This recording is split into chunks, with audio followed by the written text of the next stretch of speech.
علی محبت ایک وقت پہ ایک انسان سے کی جا سکتی ہے یا اس سے؟ محبت دو شعبے ہیں اس کی. یہ بڑا ضروری سوال ہے. اب دیکھو یہ سوال کہاں چلا گیا روکی صاحب کہ بھئی ایک سے ہو سکتی ہے کہ ایک سے زیادہ ہو سکتی ہے. ایک سے ہو تو اسے کیا کہیں گے, ایک سے زیادہ ہو تو کیا کہیں گے. سوال داخل ہو گیا مجاز اور حقیقت کے بیان میں. مجاز عشق مجازی اس کی تعریف یہ ہے کہ اس کے اندر جس سے محبت ہو اس کے علاوہ اور کوئی انسان ویسا نگاہ میں نہیں آتا, اور اس رشتے میں محب اور محبوب کے رشتے میں جو رقیب ہے ناگوار ہوتا ہے. اپنے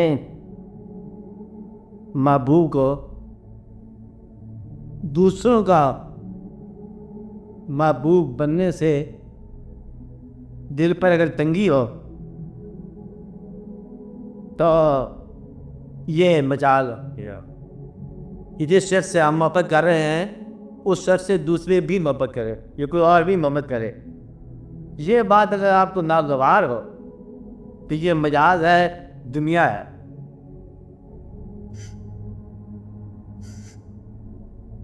اور اگر اس کے اندر رقیب قریب ہو بلکہ حبیب ہو تو پھر یہ مجاز حقیقت بن جائے گا. مثلاً اگر آپ کی محبت بلند مقصد سے ہے, اب کسی کی محبت اگر ہے, چلو حضور پاک صلی اللہ علیہ وسلم سے محبت ہے, اس کی کوشش یہ ہو جائے گی کہ ساری کائنات اس سے محبت کرے. اپنی محبت میں دوسرے کو شریک کرنے کی خواہش پیدا ہو جائے گی. اگر شریک کرنے کی خواہش پیدا ہے تو یہ حقیقت کی محبت. وہ محبت جس میں آپ دوسروں کو شریک کرنا چاہیں وہ محبت حقیقت ہے, چاہے وہ ایک سے ہی ہو. آپ سمجھ رہے ہیں نا, چاہے وہ جس سے ہی ہو. تو یہ مقام ہے حقیقت کا, ورنہ مقام مجاز کا ہے.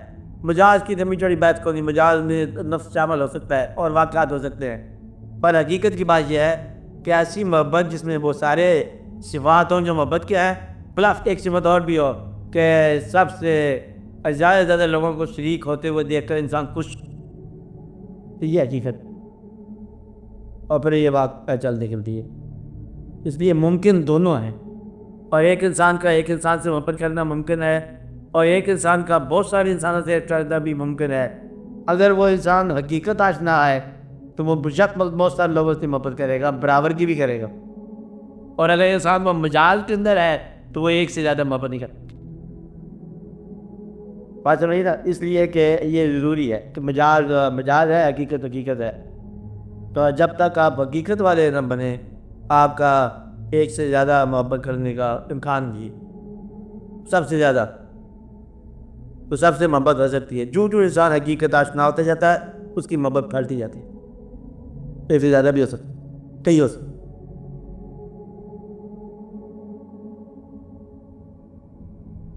ایک انسان کے سینے میں بغل میں بڑا سا یہاں پر, اور یہ ہے وہ اوپر کی تذری ہوتی ہے. اب وہ کیفیات اور کیفیات یا علم یا دین کی بات ہے, اس میں کہ دین اسلام میں داخل ہونے کے بعد آپ کفر کس بات ہے تمہارا دل دوری ہے. دیکھو آپ کو ساری بات بتانے کا مدعا صرف یہ ہے, آپ سے باتیں سنتا بھی ہوں بولتا بھی ہوں, کہ آپ کشادگی میں آ جاؤ, دقت سے نکل جاؤ. کشادگی میں آنے کے لیے یہ ضروری ہے کہ چھوٹے چھوٹے خیالات سے آزاد ہو جاؤ. مقصد یہ ہے کہ چھوٹی چھوٹی خواہش، چھوٹا حاصل، چھوٹی باتیں، ان سے آزاد ہو جانا چاہیے کہ جب ختم ہی ہو جانا ہے سب کچھ تو پھر اتنا تردد کیا ہے. ہر چیز ختم ہی جانی ہے، رات میں بات سمجھ رہے ہیں نا، تو پھر اس میں اتنی دقت کیا ہے. تو جس گھر کو آپ گھر کہہ رہے ہو، جس چھوٹی سی دنیا کو آپ اپنی دنیا کہہ رہے ہو، اس کے اندر اللہ کا فضل جو ہے گھر کے اندر انسانوں ہی کا نام ہے. آپ بات سمجھے؟ اپنے گھر کے اندر 4 آدمی ہیں نا، تو اللہ کا فضل کیا ہوا؟ ان 4 آدمیوں کا نام. یہی 4-5 آدمی جو ہے نا، اگر ایک دوسرے کے لیے رحمت اور رحمہ بن جائے تو گھر آسودہ ہو جائے. ورنہ یہی دقت اور آزمائش بن کے نا آپ کی زندگی کو تلخ بنا دے گا. اس کی ابتدا کون کرے گا؟ پہلے آپ، کہ آپ اپنے پاس سے فراغ دلی کے ساتھ گھر کے اندر کیفیات محبت کی پیدا کرتا. محبت کا مطلب محبت ہی کیفیت میں پیدا کر دو گے، اب سارا آپ کا جو ہے نا اب وہ آسودہ ہو جائے گا اور ایک بشت بن جائے گا.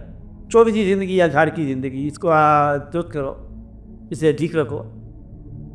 ورنہ مکان سے نام نہیں ہے نا، گھر تو ہے اور گھر والوں کا نام، کیونکہ جب یہی بات ہے نا. ہاں، اور وقت کے اندر جو ہے نا ایک خوشگوار لہجہ ابتدا کون کرے؟ پہلے آپ درگزر کرو گے تو عرشہ درگزر ہو جائے گی. آپ ان کے اندر خوشی ہوا پیدا کرو گے، عرشہ خوش ہو جائے گی. آپ اپنے گھر کے اندر چہکار پیدا کرو، عرشہ چہک جائے گی.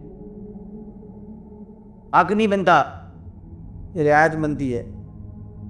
جیسا بات رہے گا، حق نہ بنے نہ بنے، رعایت تو بنتی ہے نا. اپنے گھر میں رعایت رکھو، خوشحالی پیدا ہو جائے گی.